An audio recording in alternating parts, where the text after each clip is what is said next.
p.m. In the Pacific time in North America. So it's the time to start our webinar today, Resisting Pacific War Preparations, Talisman Sabre.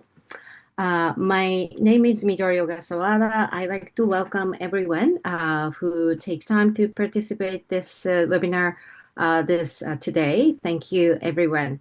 I am an assistant professor in the Department of Sociology at the University of Victoria. I'm also a member of the Canada-China Focus, which is the research project based at University of Victoria.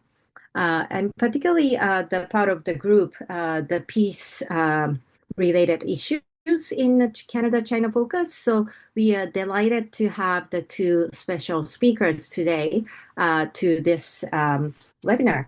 But before we start this webinar, I like to have the land acknowledgement. I like to acknowledge and then the respect the people respect the Lakwangan Sogni Esquimalt people on whose traditional territory the university stands, and then also the Lukwangan and the Usanich people whose historical relationship with the land continue to this day.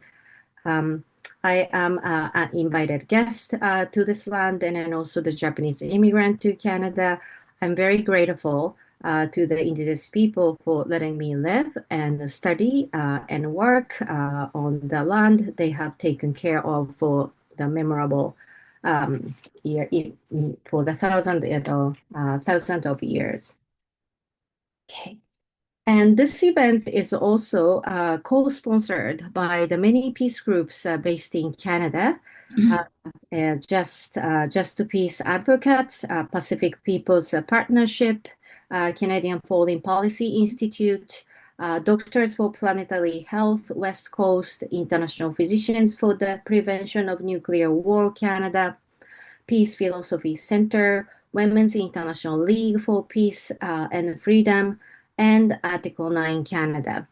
So we appreciate all these partnership, and then we feel actually delighted to have these partners to host this very educational and an informative session today. Okay, so today we have two speakers for this webinar. The first speaker will be Annette Brownlie. And then Annette has been very actively involved in the peace movement for over 40 years. Annette lives in Brisbane, Australia. She participated the movement called the People for Nuclear Disarmament, developed during the last nuclear threat peak in early 1980, as well as the climate movement in the early 1990s to 1995. She has further been co-convener of the Just Peace Queensland from 2001 to 2015. Annette serves as the chairperson of the Independent and Peaceful Australia Network. It's called IPAN as well, since 2013. And she is a co-founder of the Pacific Peace Network as well. So this is actually the great opportunity for those of you and then for myself actually to get to know what are the activities done by the Pacific Peace Networks, which is not only Australia, but the people across the Pacific. They already started have a lot of conversation about the militarization of the region and how we can register it. So that's our hope actually after this session, people in like the participants in Canada today, we can have that kind of conversation, how we can contribute to this the Pacific Peace Network as well. Okay, so Annette will be the first speaker, and then the second speaker, we are delighted to have the Nake Flawless. Nake is a queer chamorro activist and an artist from Guahan. Nick has organized with the several local groups to advocate for decolonization, demilitarization, environmental justice, reproductive rights, and LGBTQIA plus rights. Nick works with the Prutehi Guaham. It was formerly called Prutehi Lee Texan to confront harms from militarization through direct action, legal strategy, public information campaigns, and then advocacy. And then also organized with the Marianas for Palestine. So I will ask the first Annette to give us a talk about from 15 to 20 minutes, and then that same way to Nick next. And then after that, I will follow up the conversation with my own questions, and then I will turn to the audience to start to ask the question and then start the conversation. That's the organization. Okay, so thanks for waiting, Annette. And then, yeah, please start your speech whenever you're ready. Thank you. Well, thank you very much, Midori, and thank you very much to the Forum organisation to have this opportunity to connect with you and to share with you some of the activities and developments in the Pacific. I'm going to share some slides with you, and okay, Skype. So just bear with me for a moment. I'll bring those up.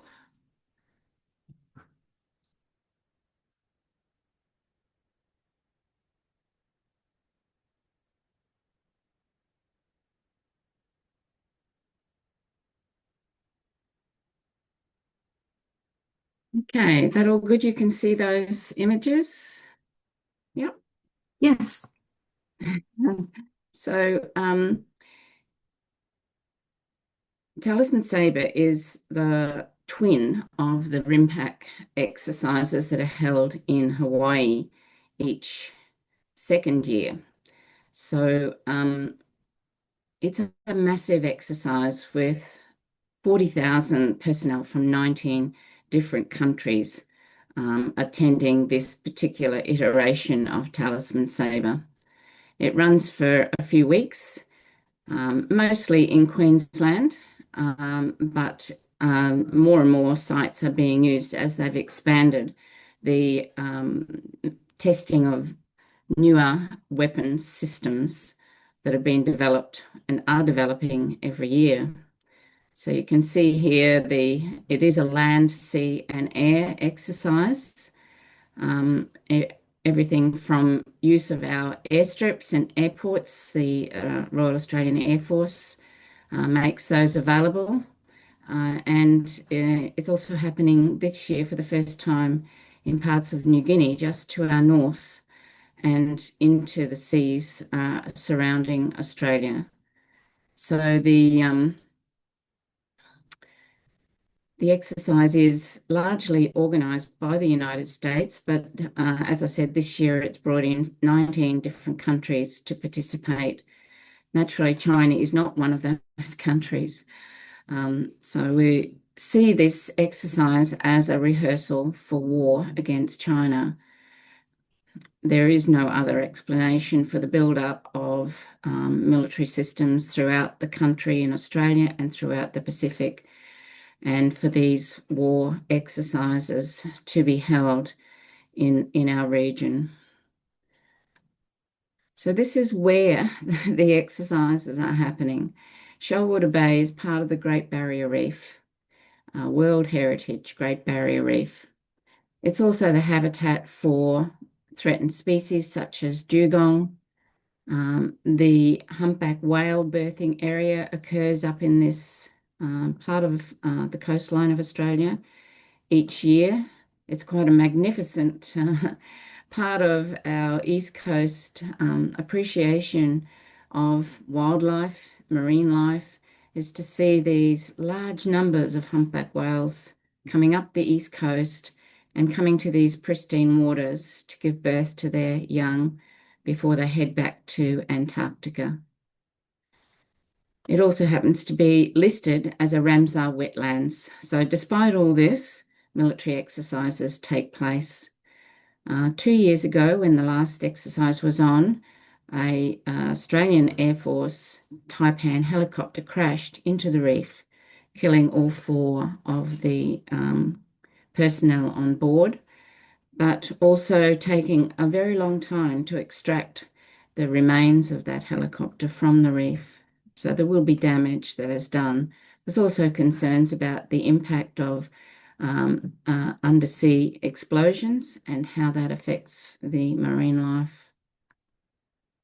So in 2005, that was the first Talisman Sabre exercise held at Shoalwater Bay training area. It was protested by many of our folk, and you can see some of them there at the very first Talisman Sabre exercise. In 2009, we had a blockade at the gates of the base, and many people were arrested. We had visitors coming from Guam, from Japan, from the Marshall Islands in 2009. It was a massive protest. Unfortunately, we have not been able to replicate the protest at those numbers since that time. Just last Saturday, we did hold a small protest at the gates of Amberley RAF base, where that base is utilised by the stealth bombers, recently, most notably to bomb sites in Yemen. So we figured that was a good site to express our objection to the Talisman Sabre exercises. The Pacific Pivot. Now, some of you will have heard of the Pacific Pivot that was announced in 2011 by President Obama at the time, welcomed by the then Labor government in Australia and our first female Prime Minister. You can see they had a very loving relationship at this time. We allowed the President to address our federal parliament, and Prime Minister Gillard accepted the proposal to host US Marines on Australian territory.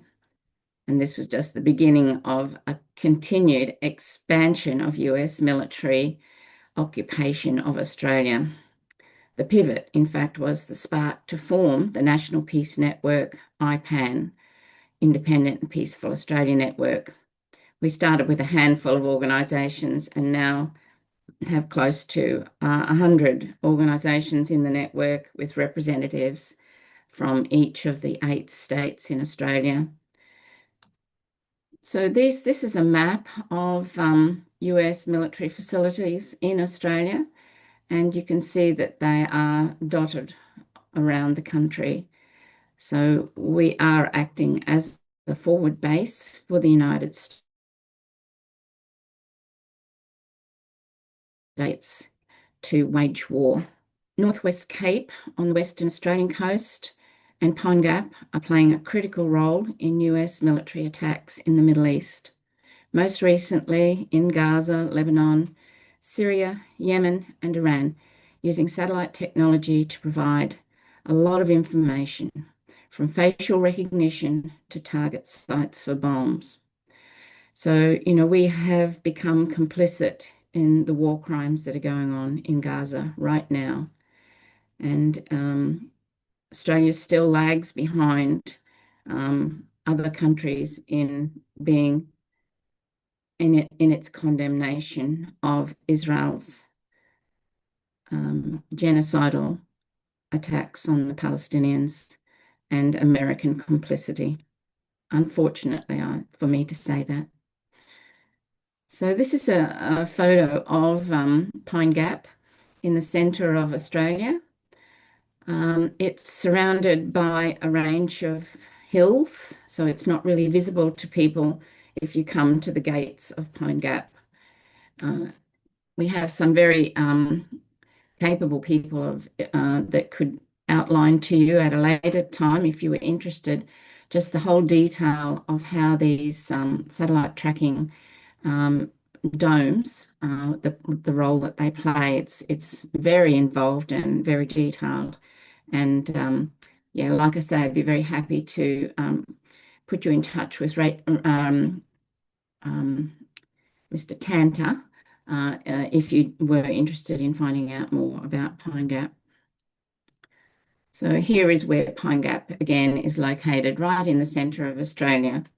And this is a more recent map of those US facilities in Australia.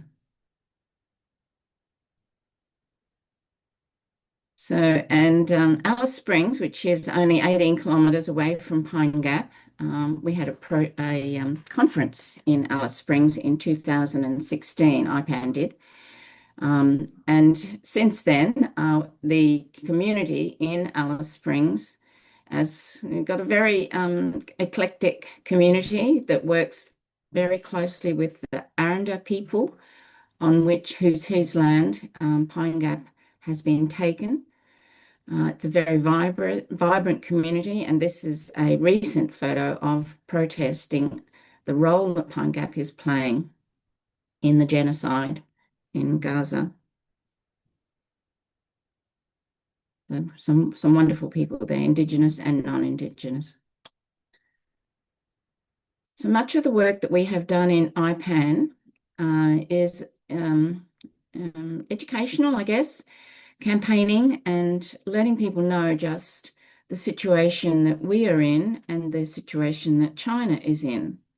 This map has been very influential in just letting people understand the reality of the efforts to threaten China and contain China with those numerous United States bases all the way along the east coast of China. You will notice the right down south, the map of Australia with the Darwin base being included in that containment effort of by the United States. One of the interesting things we've recently researched and found out is that the South China Sea airstrips that have been developed by China only took off in the aftermath of the Pacific pivot in 2011. So prior to that aggressive stance that the United States took with the Pacific pivot is when China responded with the bases in the South China Sea, and you might even include the upgrading of China's military capability from that time. So many of you will have heard of AUKUS, I imagine. AUKUS involves the United Kingdom, the United States, and Australia. It came along in 2021, shocking Australian people. It was a secret deal that had been done by the Prime Minister, the then Prime Minister of Australia, a Conservative Prime Minister, Mr. Morrison, and behind closed doors, this deal was done. And it was just dropped on the Australian people with no debate, no time for decision making. It basically involves two pillars. The first pillar that most people know about is the acquisition by Australia to have nuclear-powered submarines at a cost of $370 billion. It's an estimated cost. Right now in 2025, it's not, the last boat is not projected to arrive until 2050. So you can only imagine just how that sum of money will blow out during that period of time. So we are working with the United Kingdom to use US nuclear technology for the units on the ships, which will come from the United States. And in the meantime, the stopgap measure is to acquire or to buy a number of Virginia-class US astute Virginia-class attack submarines from the United States. So we are really being hoodwinked, and it's been very, very contentious in Australia. Thankfully, we've played our part in that contention by lots of activity, protest activity and campaign activity in Australia. So given that the United States is now running a review, there is still quite a lot of contention and lots of campaigning really to just sink the deal altogether. However, there is a pillar 2 to the deal. I'm sorry, I'll go back one. And this involves working with universities and corporations to develop, for military purposes, these extra capabilities. Quantum AI, hypersonics, electronic war, advanced cyber, and undersea military capability. So this is more insidious. In fact, if the submarine deal does fall over, this side of the AUKUS agreement will continue. And we are very much trying to alert people to that as well. So how am I going for time? Probably just going a little bit close to finishing.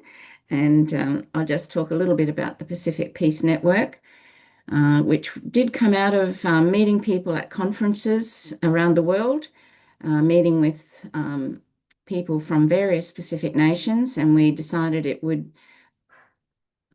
be an advantage. It would be wonderful to have greater connectivity and greater opportunities to work with people across the Pacific. So Pacific countries that are in the ocean, but also Pacific Rim countries like Australia, like the west coast of Canada and the United States. So what we have concentrated on over those 6 years has been the rising militarism, and we've held a range of webinars and conferences. The Pacific Peace Conference that is on this Saturday, that we've been working very hard on to have a good representation from the Pacific. 2 years ago, we held a similar conference here in Australia, and Nick was one of the wonderful speakers who attended that conference, and in fact went on a speaking tour to various places in Australia following the conference. So you can see there we've got a wide range of presenters coming from across the Pacific. The other thing that we are working on in the Pacific Peace Network, we're currently running a petition throughout the Pacific calling for nations to declare neutrality, because we don't want another war. And that's the direction that we're heading in. The momentum is there. We think it's important that countries declare neutrality and not sign up for these huge military alliances costing billions and threatening World War III. We're going to present it to parliaments in as many nations as possible later on this year. And I'll send your organisers more details about how you in Canada can get involved in this campaign to develop as many people signing on as possible to declare neutrality in their respective countries. So I'll finish up there. I'm sorry if I've gone over a little bit, but thank you very much for listening. Okay, and I will stop sharing. Okay, Thank lovely. you, Annette. You are just right about time, so no worries. Thank you very much. Yeah. Okay, so the next speaker is Nick, and Nick is speaking from South Korea this morning. Thank you for joining us in the early morning. So next 20 minutes is yours, Nick. Yes, thank you so much. Actually, Guahan or Guam is home, and I happen to be here for a convening with the UN Special Rapporteur on the mandate for financing peace. And so it's been an interesting conversation the last few days, hearing from people throughout the Pacific and Asia talking about, how the U.S. war economy truly, and the impacts of the U.S. war economy in each of our contexts and regions. Half a day good morning from where I am. Good evening. My name is Nate Flores. I am an Indigenous Chamorro activist from Guam, and which is in the Marianas Archipelago. I have actually two slideshows I want to share with everybody. And It's an interesting time at home right now because the summertime, well, our summertime, July, it's not summer for Annette, is a time where we really commemorate a lot of the atrocities of war that took place in our islands during World War II. And this includes, you know, the invasion and occupation of Japanese imperial forces, as well as the very violent recapture and reoccupation by US forces. And so there's a lot going on at the same time, which makes this really, really loaded and really interesting moment. Sorry, I'm having a hard time. There we go. Whew. Okay.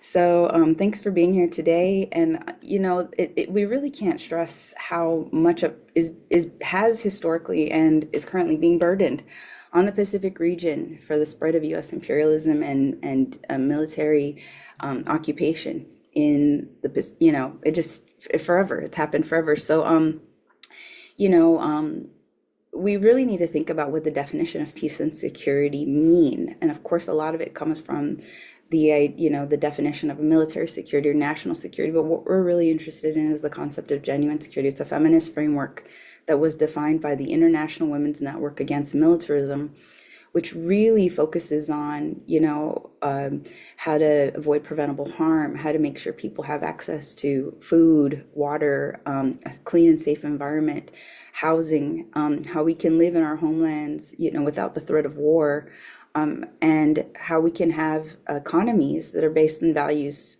for protecting life. And so we, you know, for us, you know, peace also means confronting the issues that create conflict.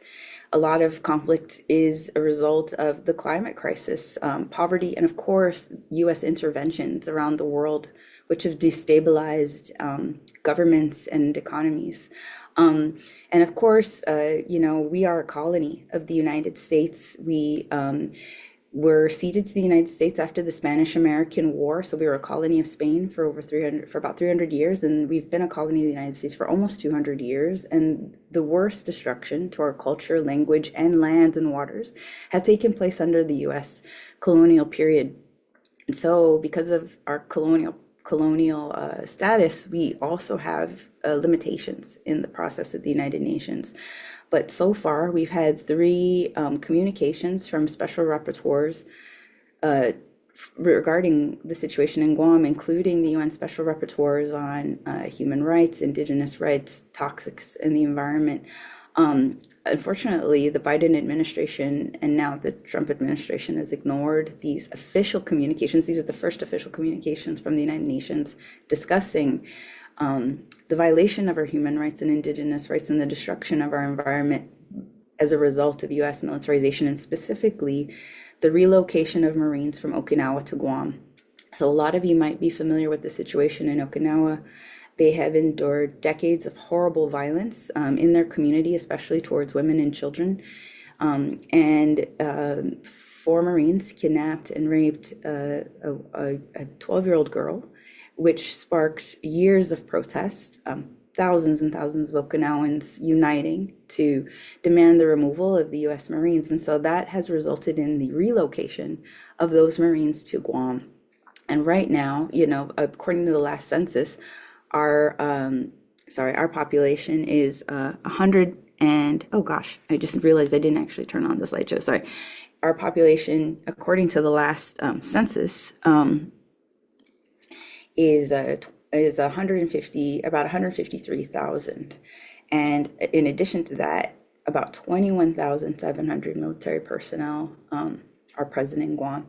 And so it's really important to also contextualize how a lot of these issues started as a result of World War II and the establishment of the Trust Territories of the Pacific. And so Guam and the Northern Marianas Islands, which are part of the same archipelago and are the homelands of the Chamorro people, were separated after World War II because they were under Japanese colonial administration at the time and considered enemies of the United States.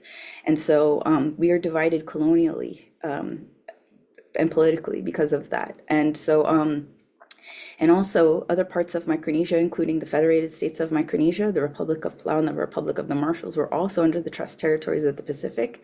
And we really need to know and understand also the devastating impacts that U.S. militarization and imperialism has had throughout the region of Micronesia. And now everything is being built up. The whole region of Micronesia is being built up again to be sites of war and to be sites of U.S. force projection in the Pacific. And, a lot of the bloodiest battles during World War II happened in Okinawa, in Guam, in Guam, and also in Palau. So a lot of our islands, our physical landscapes, our cultural and political landscapes have never recovered from the devastating impacts of World War II. And in fact, a lot of us might even argue that war really never left this part of the Pacific. And Guam was also heavily impacted by the Vietnam War. We were a hot spot, a hornet's nest was what we were described for all of the jets going to Vietnam. We had among the highest deaths per capita for our Chamorro soldiers who were drafted and sent to Vietnam. But also what that brought was our first drug epidemic, heroin. And so aside from World War II, the next very violent tragedy that happens to Guam is the heroin epidemic around the Vietnam War. And then after that, the Cold War era, we were heavily built up again for bases to be a position for the United States in the Pacific, and then the Iraq War as well. And it's really important to remember that the Iraq War was based on a bunch of lies, the weapons of mass destruction that were never found, and the propaganda which led to manufactured consent of Americans to participate in that war. And we're seeing it again with the attack on Iran, the unprovoked attack on Iran. And this is very important that I mention this, because just a few weeks ago when the US bombed Iran, we woke up to news that B-52 Stratoforces were being sent to Guam en route to Iran, and the island was terrified. And we saw how, once again, lies were being fed to us about nuclear arms in Iran, and manufactured consent was happening again through media and propaganda. And so people were terrified that we were being positioned to pivot toward war in Iran. However, the next day, we found out that we were just used as a decoy. So there is no transparency and there's no consent. So the B-52 Stratoforces that came to Guam were a decoy to distract from what was actually happening. Just 4 hours later, the bombs had dropped on us. So we woke up to news that B-52 Stratoforces were coming. We were terrified, and then the bombs dropped 4 hours later in Iran. And right now, as we commemorate World War II violence in Guam and the survivorship of our people, the war, we're burdened by war games and several comment periods demanding that we participate in this National Environmental Policy Act process, where we comment on for various projects, military projects, and in this case, it's testing and training. We just had one that ended a week ago, and another one due on August 20th for testing and training that's happening in Tinian, an island north of us. And it's important to mention that there are weapons used in the genocide against Palestinians right now, including quadricopters and suicide drones that are being tested. And we totally are against. We are against that. We oppose that. We do not want the testing of these weapons of war in our islands, not just for the environmental destruction that it causes, but for its connection to the genocide in Palestine. And so it's really important to let you know a little bit about Guam and World War II. And so I mentioned so July 21st is, there are many commemorations of war during July. It's a very heavy month for us. We remember our war dead, we honor the war survivors, but it started as a holiday to celebrate Chamorro resilience and resistance, but now it's been co-opted to reinforce messages of American patriotism and sacrifice to uphold continued American occupation. And this is actually an image of a magazine, a Time magazine article from 1945, where it really captures how Guam was immediately built up to be bases right after World War II. And so a lot of us don't refer to this day as Liberation Day, which is the name of the holiday when the United States came to liberate us. We call it Reoccupation Day. And so after that moment of reoccupation, 60,000 acres was taken to create the bases. This has been a tragedy for many Chamorro families who were displaced from mostly ranch lands, farmlands, lands that were that were close to very rich fishing areas. And I come from a family that was displaced from one of their lands immediately after World War II. And so just to give you a picture of, 30% of the island is occupied by US military. And so all of the black spaces on this map show where the military installations are, and much of that land, if not all of it, has been contaminated. And many ancestral burials and sacred sites have also been desecrated. There's also been a crisis of invasive species coming in through US militarization that has really harmed our ecosystem. Particularly the brown tree snake, which is actually from Australia, came in US military vehicles, and it decimated our native bird population because they evolved with no predators. That, as well as all of the chemical sprays, have really affected our pollinators, and so the health and density of our native plants, of our forests, has been impacted. And then these are the villages that were taken for the bases after the war. And so how have we fared as colonial subjects? It's been really difficult. 30% of the indigenous population live below the poverty line. Of course, the higher rates are among single mothers, children, and elders. Chamorro students drop out of high school at rates higher than non-Chamorro students due to poverty, trauma, school resource disparities. Only 15% of Chamorros above the age of 25 have a bachelor's degree or higher, and this is compared to 33% in the US. And then while we only make up about 35 to 40% of our population, of the total population of Guam, the indigenous people, we make up over 60% of the prison population. We also are the highest in public programs for food assistance, housing assistance, and medical healthcare. And so I don't know if this data here, 1 in 3 women have experienced domestic or sexual violence. I actually think it's higher. I think it's more like 3 out of 4 women. It is actually more an accurate picture of that. And our children make up more than over 3,000 cases of child violence. And like many other Pacific Islanders, we are overrepresented disproportionately in serving in the US military and in combat. And so we have a very high number of veterans. And because we are a colony, they also don't receive a lot of the same care that they should. This is a map actually from Newsweek, and I added a few things that were missing in here, but just so you can see, this is the United States all the way up here in the corner, and here's Australia down here in New Zealand, but these are what are called the island chains. And so the third island chain is Hawaii and American Samoa. We are a part of the second island chain. So this is Guam and the Northern Marianas that includes Saipan and Tini and some of the islands I'm going to be talking about. Yap, which is a part of the Federated States of Micronesia, and then, of course, the Republic of Palau. And so we are the second island chain here. And then the first island chain is Japan, Okinawa, Philippines, and Taiwan, and Singapore. And so these are the island chains of the United States to defend national security. But truly, this is you can really see the overwhelming spread of US military occupation throughout the Pacific. A few of the projects that are happening right now, they just released the environmental impact statement for the missile defense system. There were 22 sites originally planned for the missile defense system. It's been reduced to 16, and that's based on public comments and criticism. And of all of those sites have military contamination. The military has admitted that there's lead contamination and other kinds of contamination in all of these sites. And this on the left was their flyer for the Guam flight test, which is missile testing that just started last year. It was very quick. We didn't have a lot of advance notice.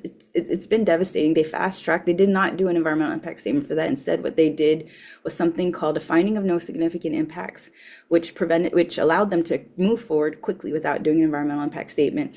What's particularly alarming about this image is that the Northern Islands are completely missing.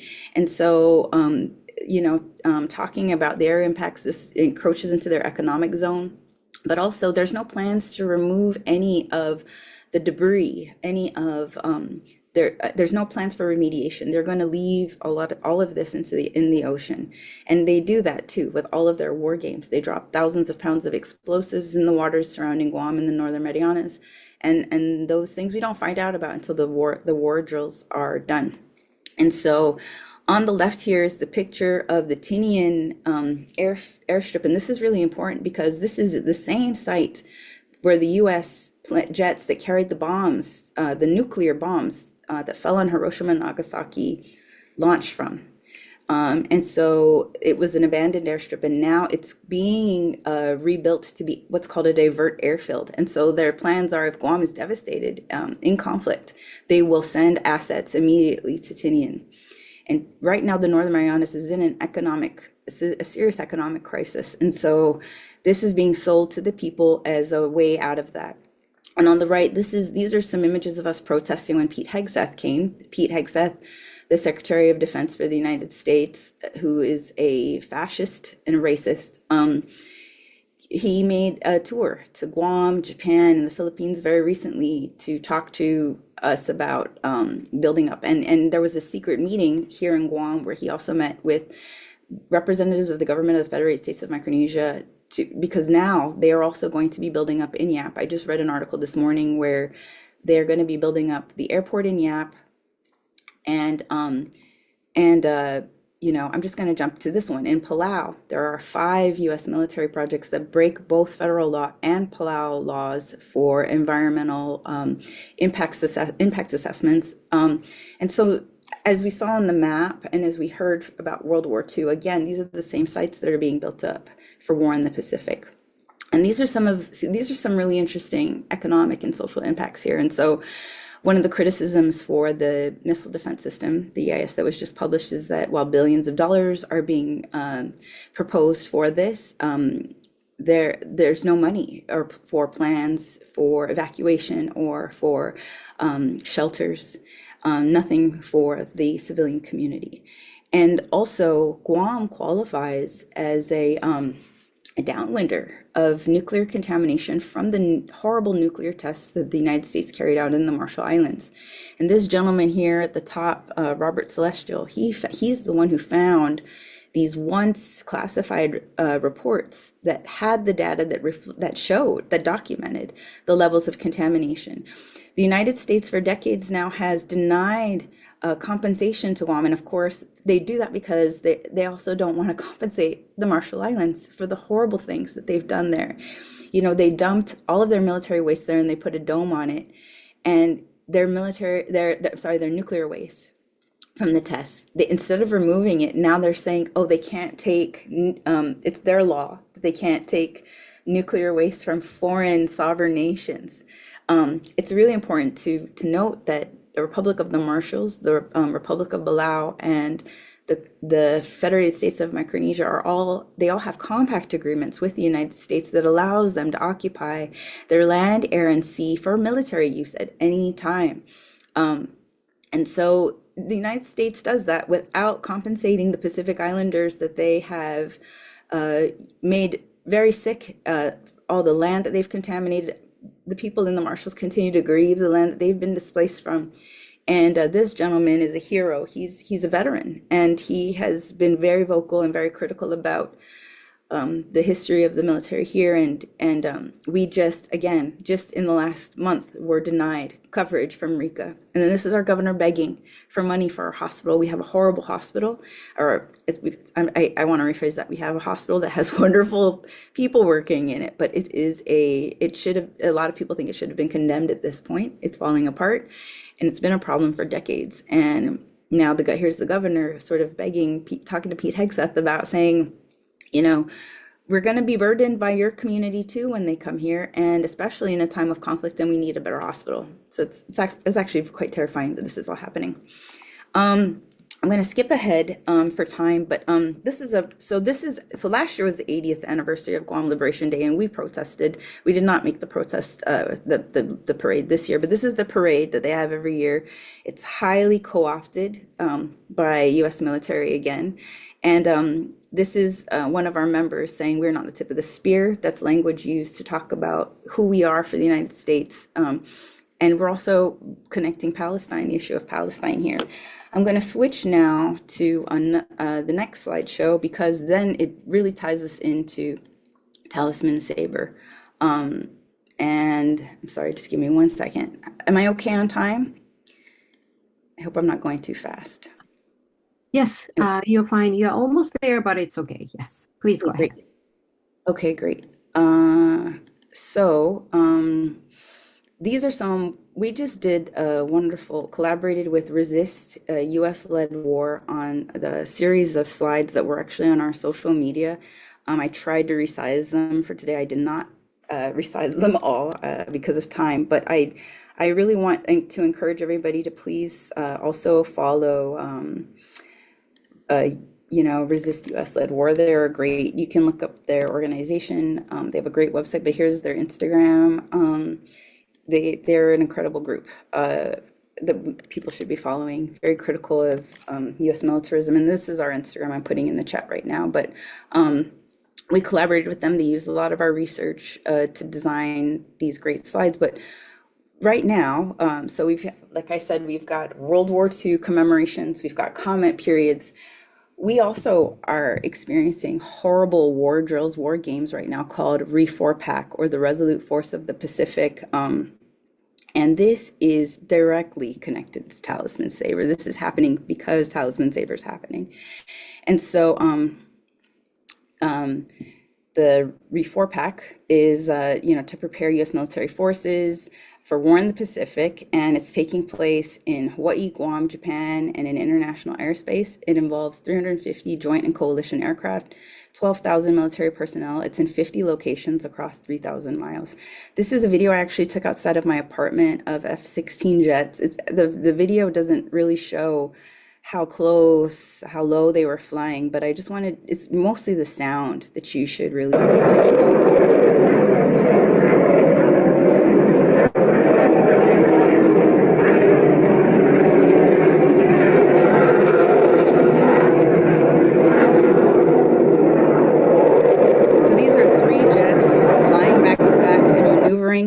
Quite low. This is a video that was actually submitted by somebody of an F-16 taking off at our runway of our airport, and the sounds are so loud that we actually heard people say that they were so, because of the issue with the being used as a decoy for the attack on Iran, that people thought we were under attack with these noises. And this has been going on just about every day. It's going on for about a month, and into the first week of August. And this is directly connected to, this is part of this is basically an extension of Talisman Sabre. Oh, shoot. I'm sorry. Let me, I wanted to play this video.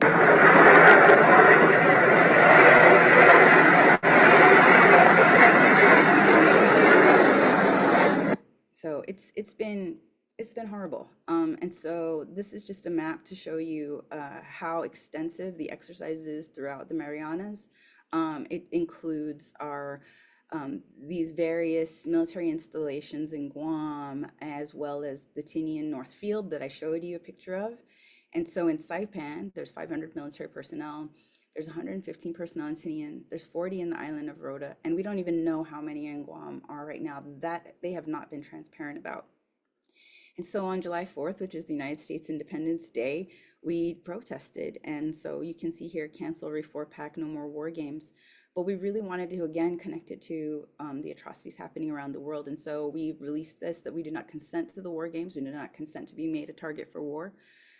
We do not consent to weapons training and testing for the genocide in Palestine in the Marianas.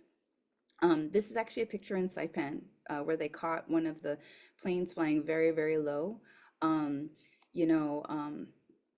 Many residents feel that the war drills, actually provoke tensions. They're provocation for war, and and at the same time, it's interesting, on July 21st, which is a Liberation Day, in Palau, Saipan, Tinian, and Rota, the military carried out what was called a community day, again to promote their expansion and propaganda to justify the harmful things they're doing in the Pacific.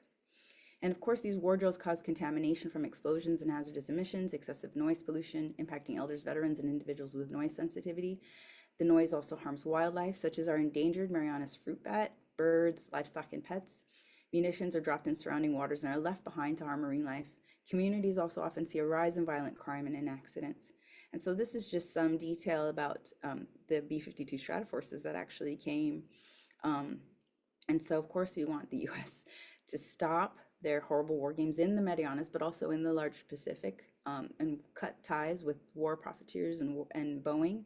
And we condemn all training of lethal weapons in our lands and waters that are used to slaughter innocent civilians and Palestinians. So that concludes my presentation. Thank you so much. Thank you very much, Monique, for sharing the very difficult realities. It's hard to find the words, after knowing, such an overwhelming militarization. Many of the facts you showed us today remind me of the issues the people in Okinawa have been facing. When I was a journalist, I used to work for the Japanese national newspaper in Japan. And then I stayed in Okinawa. I covered all the crimes and then the traffic, the accidents by the U.S. Marine soldiers, and then also how the people in Okinawa has been resisting to change that situation. They were always opposed to the new creation of the U.S. bases, and then I remember clearly the discussion when the U.S. Trying to create another new base in Henoko area. There was a discussion the U.S. should bring their base back home, but that was actually many people meant was Guam. It seems that is happening, but I have to also say it didn't mean the U.S. bases really, we succeeded. The people in Okinawa succeeded to get rid of the U.S. bases from out of Okinawa because they still creating the new base, the huge one. So it seems like they use this kind of rhetoric, like in the appearance to respond to people's voices, but they still expand all the facilities and the bases, and including technologies and new weapons, including the nuclear ones. So that part I was very shocked to hear. And then also thank you for drawing some historical context. So people in Canada often say they learn in the history classes what happened during the World War II around Europe, around Atlantic. So we don't know much about what happened during the wartime in the Pacific, but I think you're right. All these the Pacific Islands, Tinian, Mariana, the Palau, Saipan, Guam, many Japanese. I hope many people Japanese remember those days as the sites they had the battles. But in the post-war context, I think many people just know these words as a resort. It's a beautiful place, so they like to go for vacation. But they don't really, so people visit those beautiful islands, but they don't really see the aspect of the militarization. So I probably like to ask you, so then how you, in the past decades, how you reach out to each other in a different, the location of the Pacific, and then how you work together with the other people, especially the indigenous communities, and then bring your voice to the U.S. and then other politics. That would be my question to both of you, Nick and then Annette. Thanks, Midori, and thanks, Nick. Always great to hear the latest from the work that Nick and others from Guahan undertake, as well as across the Pacific. I guess, the reaching out was the whole idea of the Pacific Peace Network.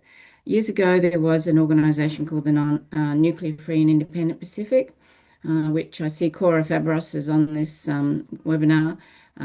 Cora was the secretary of the NFIP during its heyday, but it did eventually fold, and there's been lots and lots of great opportunities for people to connect in a range of ways throughout the Pacific, from women's issues to Indigenous, environmental.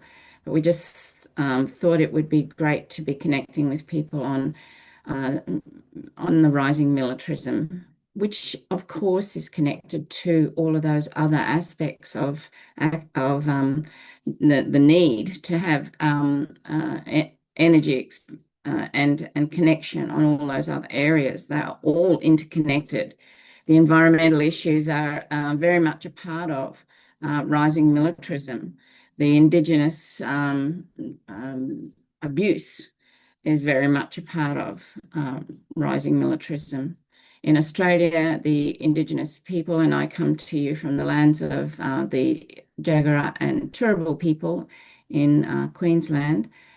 So we have the activism that's going on around Pine Gap, and we are always working and recognising the long history of Aboriginal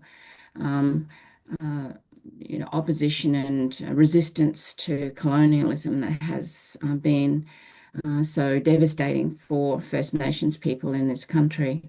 So Pacific Peace Network is growing. We have coming to the conference on Saturday, Sheila Babuatu from the Northern Marianas, Ralph Regenvanu, the Climate Change Minister from Vanuatu, and a young woman representing the Philippines. And we have a Fijian young woman activist, Mary Tulai, who will be here in person, and she's got lots of stories to tell. And Nick, you need to be connecting with Mary. She's wonderful. And we're looking at holding the next Pacific Peace Conference in Fiji in 2 years' time. So I think that's really important, that, it's not the Western countries that are, sort of leading this. Necessarily needs to be Pacific peoples that are taking the lead on this network of Pacific peoples. Thanks. I'll pass over to Nick. Thank you so much, Annette and Midori. I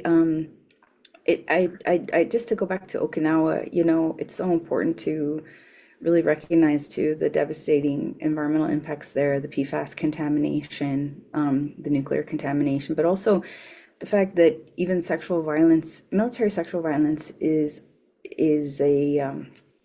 it's an epidemic of U.S. militarism wherever the United States goes. And just even in the last year, there were 5 more cases of sexual assault in Okinawa, and this was hidden from the community in Okinawa.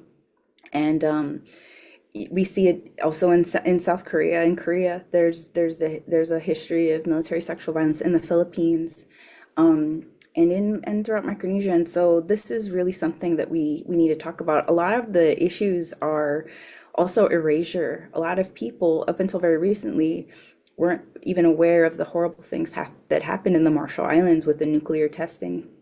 And so there is a lot to do, because the erasure, the lies, the hiding of the things that happen in the Pacific has,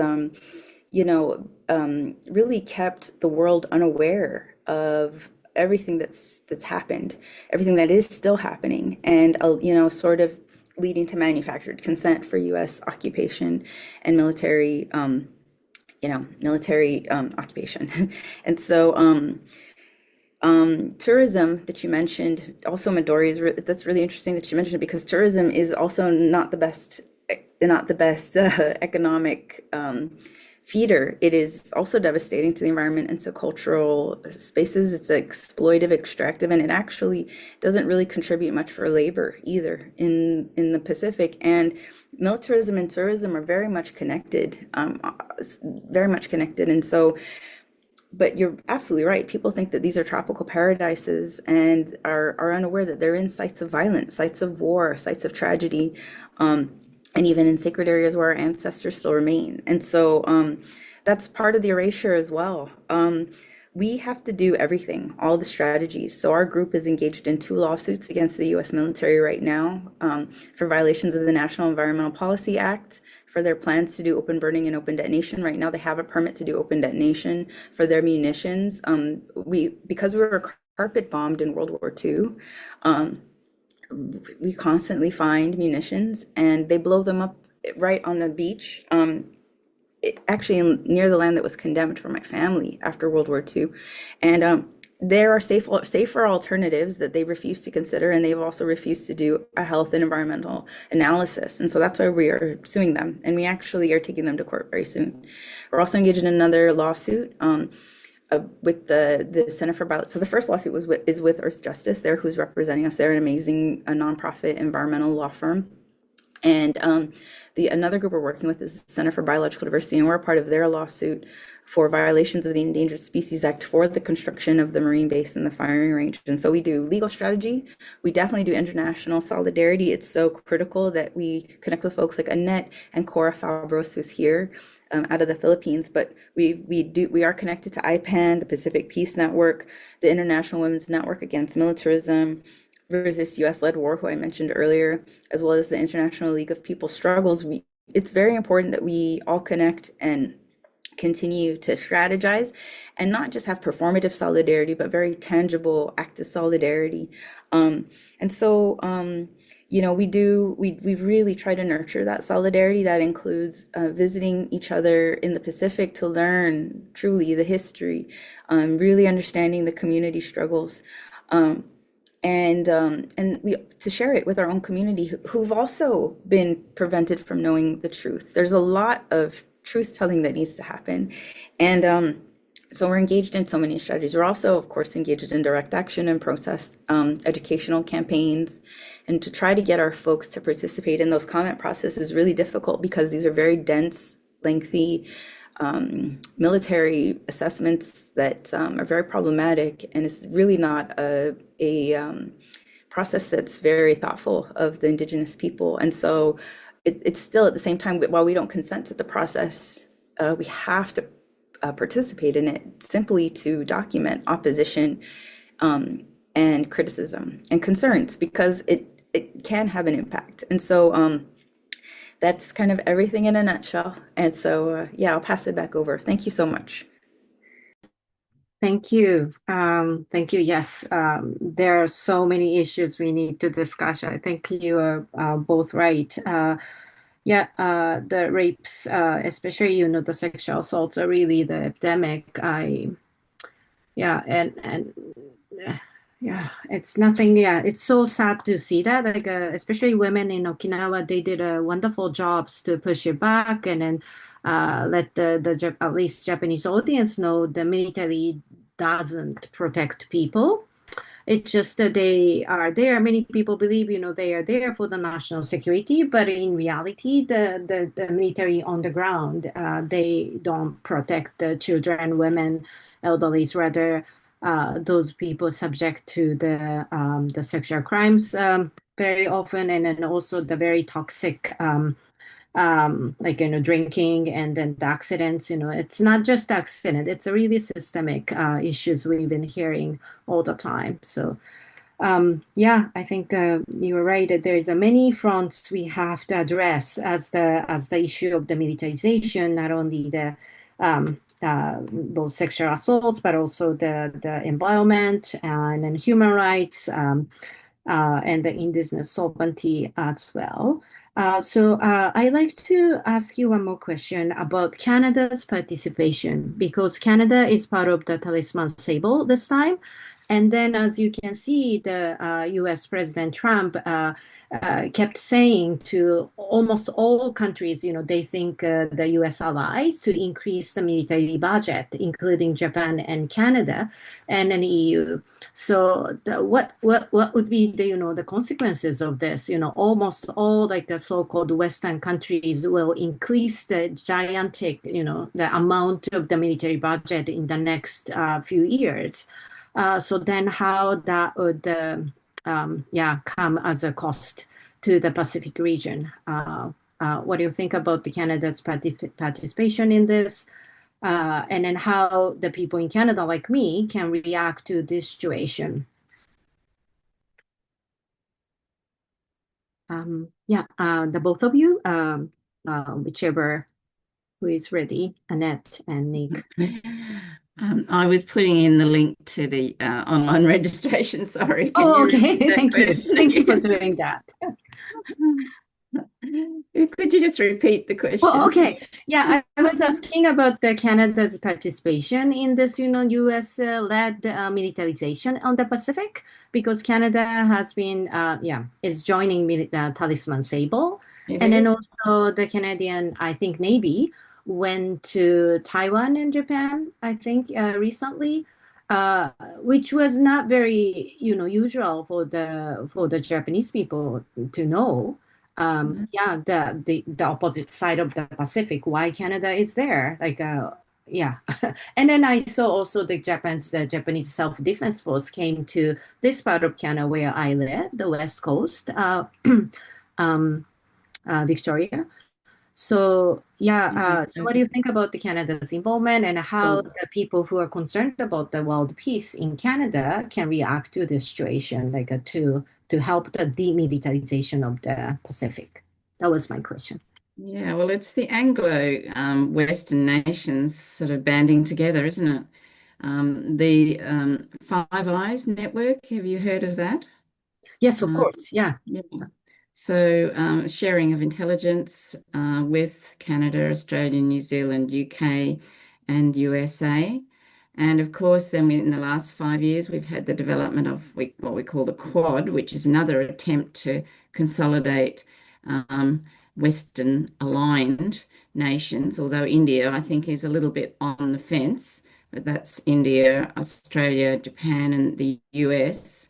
And of course, then we've got the responses coming from these Western nations, all relying on each other to respond about the atrocities, the genocide that's happening in Gaza.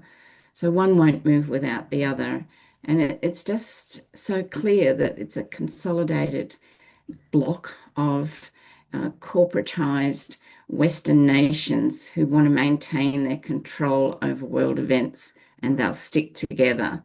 I mean, just in the last week, we've had the UK Defence Minister come to Australia, and Australia and the UK have signed a treaty to proceed with the AUKUS agreement on as separate to the United States. I think there's some sort of hesitancy about whether the US will continue to participate in AUKUS. So here's Australia going back to its old colonial ally that basically abused Australian troops in the Second World War in Singapore and just refused to support those troops.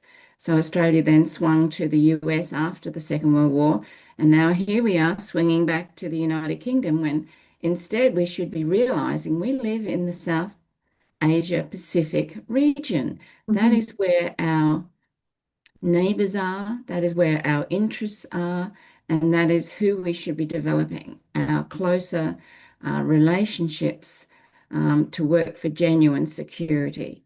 But no, that's that tendency to swing back to the white Anglo nations. What do you think, Nick? Thank you so much. Well, the United States is the country with the most overseas foreign bases, about 800 is the estimate, and that's only the bases that are known. There are many hidden bases and installations as well. And we need all of the governments of the world to really stand up to the United Nations, I mean, a lot of words, I'm sorry, to the United States, a lot of words come to mind. Bootlicking, lapdog, um, puppet of the United States. It's really, I mean, even very recently, the governments of the Philippines, South Korea, and Japan, and even in Micronesia, have been in just in the conversations with Pete Hegseth and even the conversations with Trump and Marcos, saying that the military is welcomed, that this is a partnership. These are not equitable relationships, these are coercive relationships. And we really need our governments to be critical of that. And what people in Canada could do is demand that of their government, demand that of their leadership, that they do not submit to the United States, and that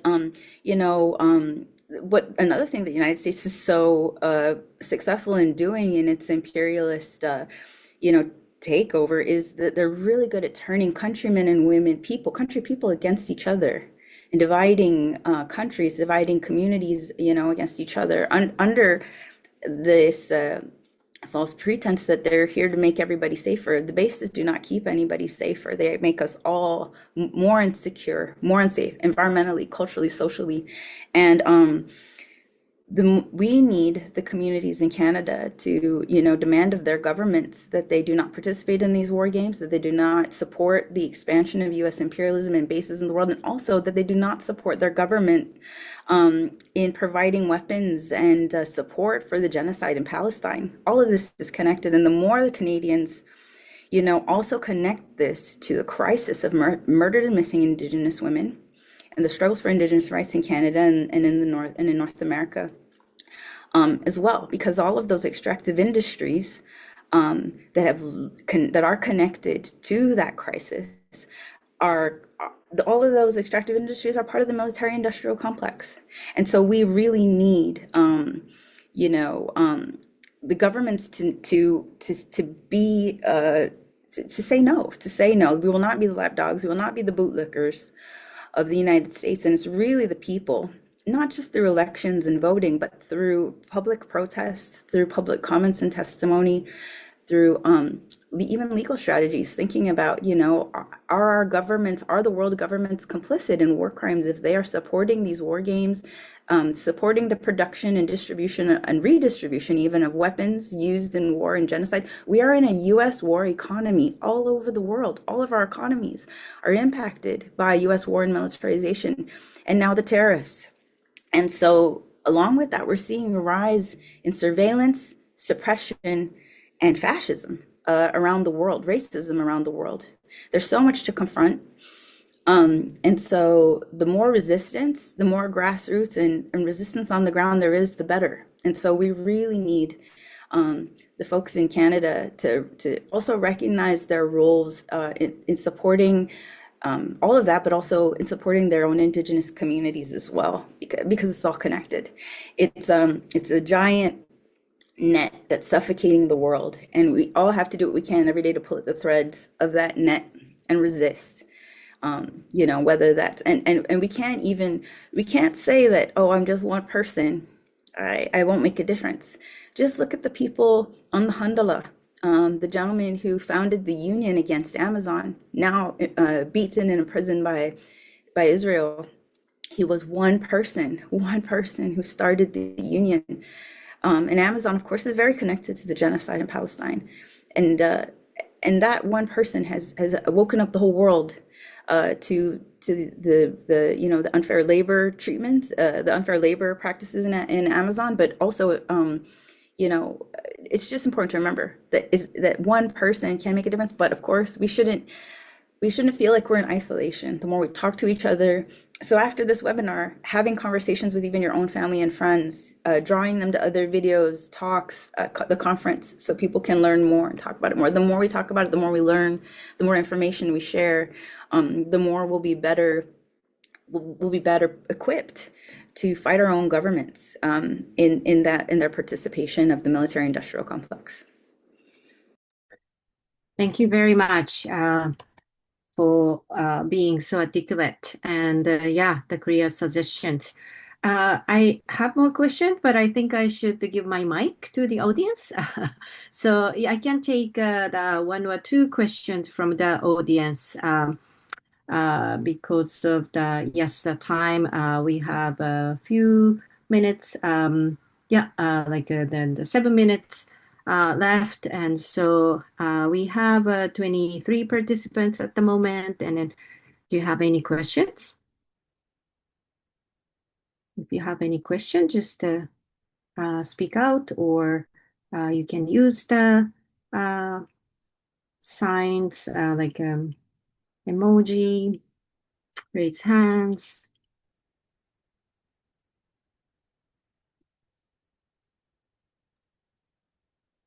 I suppose I've got a question for you.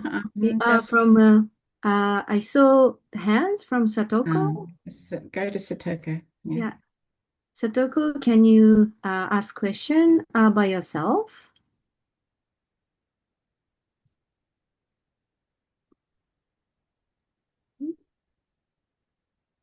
No?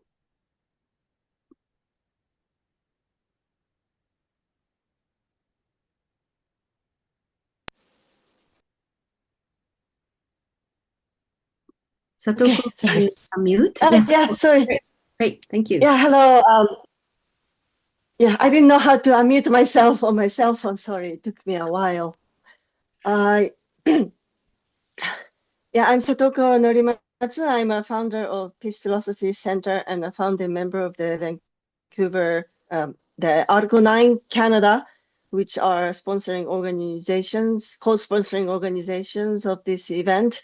And I just wanted to thank you, Midori and Annette and Nick, for this amazing, informative presentations. And I'm just amazed by so much. You know, I thought I knew this stuff, but there's just so much that I didn't know. And I just thank you so much. And Annette's presentation, the graphic presentation of the U.S. military, the containment of China, which are, you know, Japan, South Korea, Philippines, and Australia are complicit of, was very visually appealing. I'd like to have a copy of that if possible.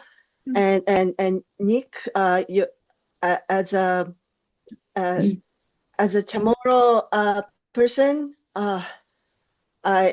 your talk really made me realize. You know, I live in Canada, but I'm a Japanese national, and at the 80th anniversary of the World War II, I really I really want to delve into the Japanese responsibility for the war. And the topic of the day is, you know, Australia and Guam, and the Japanese have huge responsibility for both countries, you know, like the abuse of the Australian POWs and Guam, you know, under the near 3 years of Japanese occupation, there was so much violence and slaughters and executions and spy allegations and forced labor and sexual assault. And it's so little talked about in Japan. And when we talk about the Okinawa Marine Base relocation to Guam, like Midori suggested, you know, we tend to think that, oh, it's just going back to the United States. But Guam is a U.S. military colony, and we can't just say that it's just going back to the U.S. and it, because it's really not the U.S. It's a U.S. military colony, just like Okinawa. So and we Japanese also need to be aware of, you know, the fact that we're doing this to Guam again. If we're complicit with the U.S., the self, you know, defense forces, um, we're going back to Guam to impose the militarism on Guam again, hurting the environment and women and children there. And that kind of awareness, I thought, you know, is so lacking in the Japanese minds. Okay, my question, maybe to Nick, is how is a war memory in Guam right now? I think you told me that July 21st is a war memory date. And is there a Japanese representation, or has the Japanese government ever apologized or are there survivors who continue to talk about that memory? Anything that you can educate us a little bit more on the Japanese war responsibility on Guam would be very much appreciated. Thank you. Thank you. Thank you so much for that question. I really appreciate it. I just want to also mention, because I'm calling in from Korea right now, that there's also war crimes that were never acknowledged, committed against the Korean people, including the trafficking of Korean women to be comfort women. So comfort women were women who were forced into sexual slavery during the war, and the men who were conscripted, of course, by Japan to serve in the military. A lot of, and we had in Guam some comfort women sent to Guam. And so we had women from the Philippines, and we also had our own Chamorro women who were also kidnapped and trafficked. But there are a lot of memories. My grandmother is actually 93, and she was of the age of 9 to 13, 9 to 12 when it happened. My grandfather was 14 when it happened. So he was the age of 14 to 17 during that time. And so I grew up in a family, and my great grandmother was still alive until I was 15.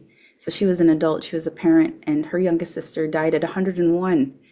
And so I grew up in a family where the war survivors' stories were a part of our knowledge, a part of our family genealogy, even because our lands were also taken.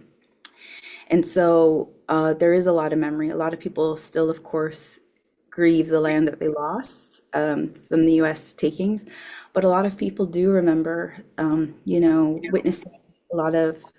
My grandmother did witness some of the executions that you described. She was as a child forced to labor to clear the land for the airstrip, which is actually now the Guam International Airport, part of the Guam International Airport. And so, it lives in us. That trauma lives in all of us, and in the things that I mentioned. The difficult things we're experiencing as colonial subjects, those are all repercussions of that time. But in the World War II commemorations that happen here, there are members of the Japan embassy that come and participate. Unfortunately, it is not broadcast to the people in Japan so that they see what's happening here. For instance, the Japanese imperial forces removed a lot of people from the villages and put them into camps. We're not exactly sure what the motivation for that was, but the long marches and the camps themselves did, lead to several deaths, horrible deaths, rapes, torture. But ironically, because the U.S. carpet bombed us, it also saved a majority of the population. And also thousands of people died from that U.S. bombardment as well. And so every year or every couple of years, the pandemic threw some of that off. We do host detours for folks from Japan and Okinawa. We go to all of the sites. We go to sites of violence. We go to sites of occupation. But when we go to one of the camps, Mannequin, there were thousands of Chamorros that were there, put there by the Japanese forces, and my grandparents were there. Both the grandparents, they weren't even together at the time. They were children, but my grandparents were there, and they talk about the lack of clean water, the lack of food, the lack of shelter, hearing the bombs drop, and then the Marines coming and removing them from that camp and putting them in another camp. So all of these memories are very much still present, and the stories are still very much present. And so there is some limited participation, but of course we need more. So I'll just leave it there. Thank you so much.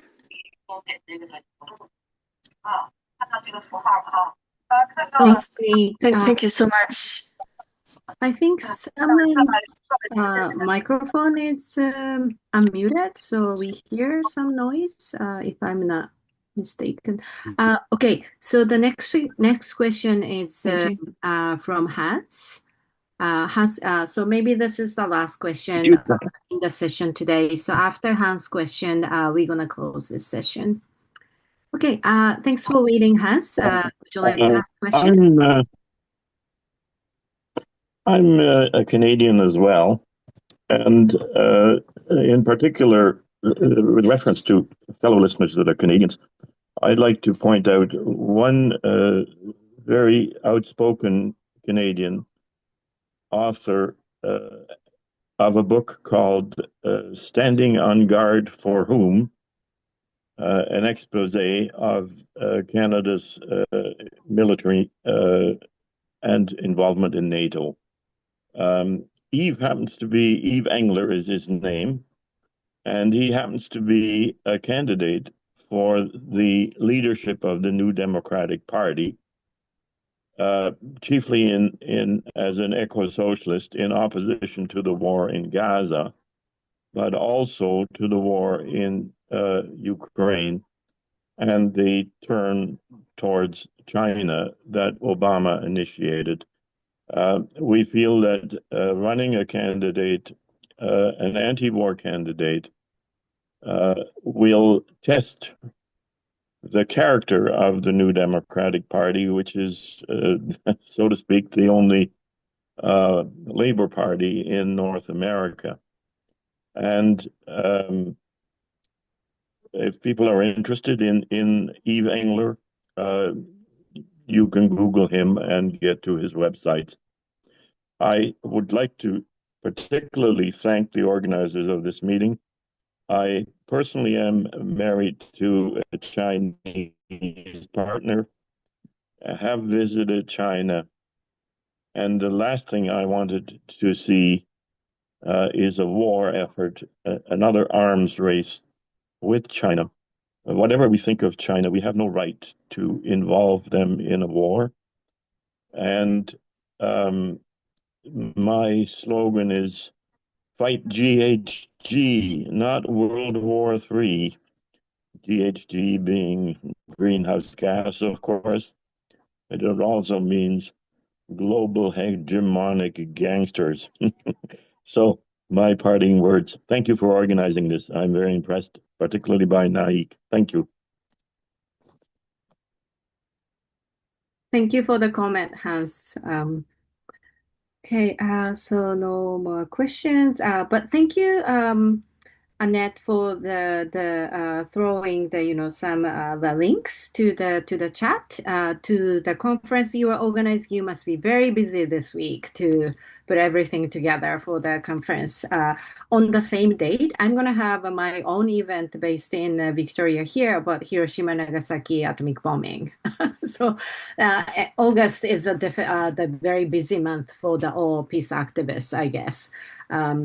And then thank you very much again for your time, Nick and then Annette, and then the share your knowledge and experiences with the Canadian audience and then peace activists. I really appreciate it. To deepen our understanding, please people visit the website of the IPAN and then also to the conference that will be held in Australia this weekend. That's a hybrid the event, right? So we can watch some of the sessions from here. You don't have to travel to Australia. I wish I could, but I think I will access the remotely. So thank you everyone for participating this webinar. Very informative and then delivered the important message from the two speakers. Let's continue this conversation to counter the U.S. war economy that has been expanding by Nick words. It's so clear. Western leaders are in panic at the moment because somehow the Trump is trying to outsource the military to the other countries. But I think that today's session is so clear. It's the continuation expansion of the the U.S. war economy. So thank you very much. I'd like to remark on the life in the sea. What I saw in Okinawa and Fiji and Hawaii, and here now I'm in Oregon, it's just awful. And so it's not about just humans, and I'm sorry about what we've done to the humans everywhere, but I'm just heartbroken trying to explain that we are all on the same planet and we're not. I'm sorry to butt in. You're just so wonderful, Annette and Midori-san and Naek. Vinaka wa yeah, domo arigatou. I'm so happy that you're fighting still. I get so dismayed. I needed this conference so much this evening. Thank you. Thank you. You're welcome. Thank you for the comment, Catherine. By your words, I think I will close this session. Thank you, everybody, and then see you soon again.